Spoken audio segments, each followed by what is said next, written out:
机体型号 ZGMFX-20A 强袭自由高达是终端机组织在扎夫特与地球联合的第二次战争期间开发的新型机动战士高达。与无限正义高达的情况一样，强袭自由高达一开始属于是扎夫特的项目，开发的发起时间几乎与自由高达相同。不过由于当时扎夫特在研的核动力新型机足有5架，尽管在帕特里特萨拉主政以后，扎夫特加大了军事投入，并将各家设计局进行合并，建立了统合设计局，集中力量加快新型机的研制进度。但是同时研制5架核能机还是超出了统合设计局的极限，于是选择在完成自由和正义2架高达后，再基于这2型机体开发改进型的机体，而其中1架机体就取名为超级自由高达。但是此时拉克斯率领的克莱因派与帕特里特萨拉决裂，很快就组织了一场行动，盗取了自由高达，交付给了大和基拉使用，相关的技术资料和物资也被一同转移。而扎夫特计划基于自由高达开发的超级自由，就成为了终端机组织研发强袭自由高达的基础。从外观上可以看到，强袭自由高达与自由高达相似程度很高。虽然经历了2年时间，终端机组织并没有选择脱离自由高达进行全新设计，而是基于原有的设计框架集成现阶段的前沿技术进行开发。得益于拉克斯的父亲西格尔克莱因作为建国元老，其背后的克莱因派势力在 Plant 里扎根很深，在获取情报的能力上十分强大。所以当扎夫特成功研制新一代机体命运高达时，相关的技术很快就被拉克斯的终端机获取，诸如光轮推进翼、VPS 装甲、高能刀和混合动力装置等等，这些技术均用到了强袭自由高达上，然后导入自由高达的战斗数据，限定了大和基拉使用。另一方面，大和基拉也参加了整个开发过程，包括编写操作系统在内，发挥了不可替代的重要作用。这些都极大减少了机体调试环节的工作，所以当大和基拉初次驾驶强袭自由高达时，就能够发挥强袭自由高达的全部性能。当时就直接彻底打垮了追击永恒号的扎夫特部队，其战斗场面可谓是相当的壮观，一登场就发挥了令人叹为观止的强大战斗力。相较于自由高达，强袭自由高达最大不同的地方就是骨架使用了 PS 装甲的材质，这使得骨架具备了一种通过发光效应来达到散热作用，这样机体长时间稳定运作就得到了保障。而且在这个过程当中，机体骨架会呈现金色的绚丽外观，看上去显得十分华丽。然后就是强袭自由装备了光轮推进翼，此类推进器的技术来源于 DSSD 的光辉传递者，利用特殊能源转换产生光压来推动机体进行机动。最早先在观星者高达上成功投入使用，不过使用的是太阳风作为能量来源，加速效率相对较慢，对突防能力要求较高的机动战士并不太适用，所以扎夫特便改为使用自身动力来产生光压，产生光压的频率便由此得到了提升。在这个过程当中，机体就像是在散发光之翼的耀眼光芒，伴随着光压带来的高速机动，可以有效迷惑对手的视线，从而提升自己的突防攻击能力。像最早使用光轮推进翼的命运高达，为了加强突防能力，还专门增加了幻象化粒子胶体，强化光之翼的残影效果。而强袭自由高达的攻击能力主要集中在中远距离上，没有选择这样做，但是改用自身动力提升光压频率的光轮推进翼对电量消耗很大，远超了自由高达的供电极限。所以强袭自由高达的动力系统与命运高达一样，采用核能加高能刀核的混合动力系统，来满足光轮推进翼的用电需要。正如命运高达被称为吞电巨兽那样，高能刀核混合动力装置的供电效率目前还只是勉强达标，所以光轮推进翼仍需谨慎使用。这个问题在奥布进行作战时就得到了体现。在同时面对命运高达和传说高达时，大和基拉没有选择启动光轮推进翼进行作战，一直谨慎应对这2个高达的攻击。相反，命运高达一直使用光轮推进翼反复进行突击，结果近距离挨了2发轨道炮的攻击以后，没多久就出现了电量不足的情况。可见 VPS 装甲进行主动防御时，一旦用电量突然骤升，就会打破命运高达的供电极限。除去使用扎夫特的技术以外，终端机还利用了自身有限的研发力量，开发了专属于强袭自由高达的武装系统，而这个武装系统便是 Super Dragoon System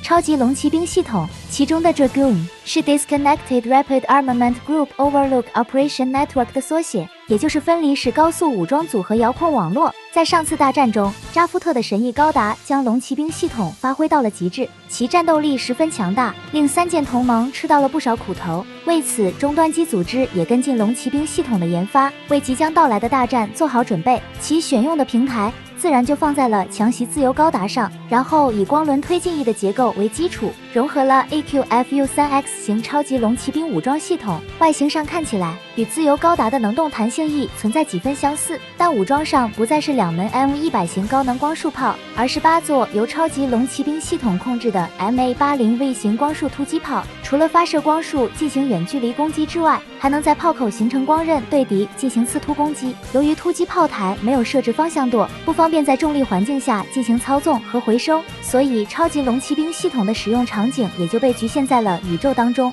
操控原理仍旧是采用量子通讯机制进行，而不同的地方在于，超级龙骑兵系统不再依赖驾驶员的高空间感知能力。虽然对驾驶员的操作水平要求还是很高，但在对驾驶员的负担减轻了不少。如果要发挥超级龙骑兵系统更多能力，还需要借助多重目标锁定火控系统的配合，所以超级龙骑兵系统对驾驶员空间感知能力的要求也就集中在了这个火控系统上。而与自由高达相同的是，8个机翼在展开以后，强袭自由高达就进入 HIMATE 高机动模式，这个时候机体机动性能和突防能力都将处于极限发挥水平，加上光轮推进翼的加持，综合性能要远超自由高达。接着就是强袭自由高达在腹部位置增加了MGX2235 型烈火伏列位相光束炮，用来代替承担前面提到的自由高达 M100 型光束炮的作用。炮口采用了与骨架一样的 PS 装甲材质，所以机体启动以后也会显示金色的外观，防护上与 VPS 外甲差距不大。这个位置若被击中不会成为致命伤害。装备在腰间两侧的 MMIM15E 型其余3轨道炮是自由高达使用的其余2型轨道炮的升级改进版，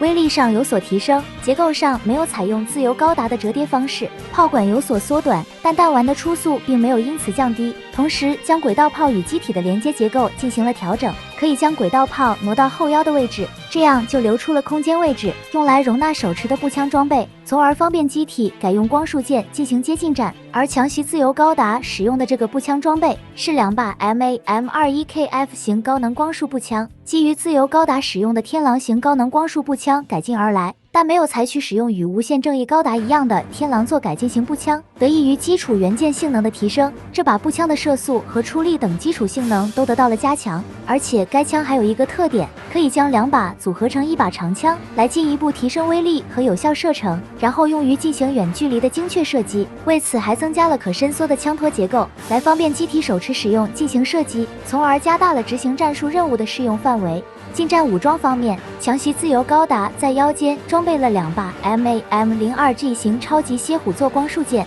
与无限正义高达使用的一样，均是在自由和正义这2型高达使用的蝎虎座光束剑上改进而来。除了光束的出力有所提升之外，其他的没有特别突出的变化。使用方法跟以前一样，2把光束剑的剑柄可以组合，然后变成双头光束的枪式武器形态。而在2个手臂上配备了 MX2000 型光盾发生器，与自由高达携带的实体抗光束盾牌完全不同，防护范围和防护水平均实现了跨越式提升，但防御能力也存在上限。如果面对高出力的持续攻击，很容易就超出光盾的防御极限，这个时候机体将处于一个比较危险的境地。在奥布进行作战时，还一度被传说高达的密集火力攻击致使光盾展开失效，险些被对手抓住这个机会进行击破。好在阿斯兰的及时出现才化解了危机。在近防武器方面，强袭自由高达选择了比无限正义高达更大口径的机炮，在头部安装了2门31毫米的 MMIGAU27D 型自动火神炮。与自由高达使用的相比，除了口径上有所差别之外，强袭自由高达的火控系统采用自动化处理，无需驾驶员来操作。虽然极大减轻了驾驶员在防守端上的负担，但近防机炮从自由高达开始就很少有应用的场景。只要利用多重目标锁定火控系统，在全爆发模式下，自由高达和强袭自由高达就能够在视距之外将敌方发起的饱和攻击全部拦下。除去光束攻击之外，其他类型的攻击很难穿过强袭自由高达火力覆盖的区域。比起自由高达的全爆发模式，强袭自由高达有超级龙骑兵系统的火力加持，其火力输出密度几乎要高出自由高达的1倍，所以在攻防两端都拥有如此优秀性能的强袭自由高达，可以说是终端机组织进行决战的底气所在。同样，为了更进一步提升强袭自由高达的能力，终端机组织新建了第7架流星号与其组合使用，与自由高达使用过的流星号没有区别。武装分别是120厘米口径的高能光束主炮、